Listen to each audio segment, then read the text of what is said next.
Assalamualaikum warahmatullahi wabarakatuh. Di video kali ini saya akan menjelaskan secara singkat tentang pemberontakan RMS. Sebelumnya perkenalkan, nama saya Diva Indah Siva dari SMK Telkom Purwokerto, kelas 10 RPL 4. Dibuatnya video ini yaitu untuk memenuhi tugas sejarah saya pada materi KD 3.9 tentang perjuangan mempertahankan integrasi Negara Kesatuan Republik Indonesia. Apa sih pemberontakan RMS? Pemberontakan RMS adalah pemberontakan yang terjadi di Maluku Selatan dipimpin oleh Dr. Christian Robert Stephen Sumukil, yaitu seorang rakyat Maluku. Tujuannya adalah ingin Maluku memisahkan diri dari Indonesia. Selain itu, ada juga Gubernur 9 Serangkai yang juga melakukan berbagai propaganda untuk memisahkan diri dari Indonesia. Untuk memenuhi keinginannya, Sumukil meyakinkan rakyat Maluku serta membentuk kekuatan di daerah Maluku Tengah. Sedangkan orang yang menolak dan menyatakan untuk mendukung NKRI diancam akan dimasukkan ke penjara.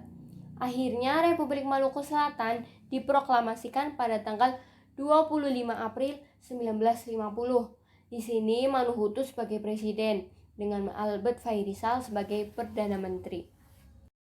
Apa sih upaya pemerintah dalam menumpas pemberontakan RMS? Pemerintah melakukan upaya dengan memberikan perdamaian yang sayangnya langsung ditolak oleh Sumukil.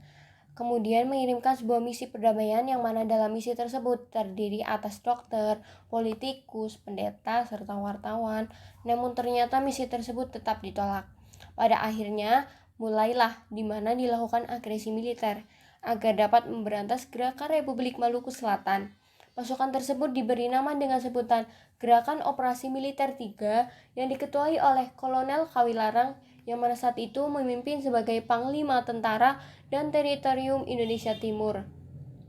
Dimulailah operasi tersebut pada 14 Juli 1950. Bersamaan dengan itu, pada 15 Juli 1950, negara Republik Maluku Selatan pada akhirnya membuat pengumuman mengenai keadaan negara yang saat itu dalam kondisi yang sangat berbahaya. Lalu pada 28 September 1950, para pasukan Gerakan Operasi Militer 3 mulai masuk dan menembus wilayah Ambon. Akhirnya Maluku Selatan ditaklukkan setelah banyaknya korban dari jatuhnya pasukan Ambon. Kemudian titik pusat pemerintahan dipindahkan ke dalam Pulau Seram. Tokoh pemberontakan RMS. Pada tahun 1952, Presiden Maluku Selatan Manuhutu ditangkap. Akhirnya, para tahanan juga menerima sanksi, termasuk Manuhutu. Presiden RMS dijatuhi hukuman 4 tahun penjara. Albert Fairisal, Menteri Dalam Negeri, dijatuhi hukuman 5 tahun penjara. Gasper, Sekretaris Rumah, dijatuhi hukuman 4,5 tahun. Patirajawane, Menteri Keuangan, dijatuhi hukuman 4,5 tahun. Apitulai, Menteri Keuangan, dijatuhi hukuman 5,5 tahun. Nusi, Kepala Staf untuk pasukan RMS, dijatuhi hukuman 7 tahun. Samson, Panglima Tentara RMS, dijatuhi hukuman 10 tahun penjara. Ibrahim Oharila, Menteri Pangan, dijatuhi hukuman 4,5 tahun. Norirmana, Menteri Kekayaan, dijatuhi hukuman 5,5 tahun.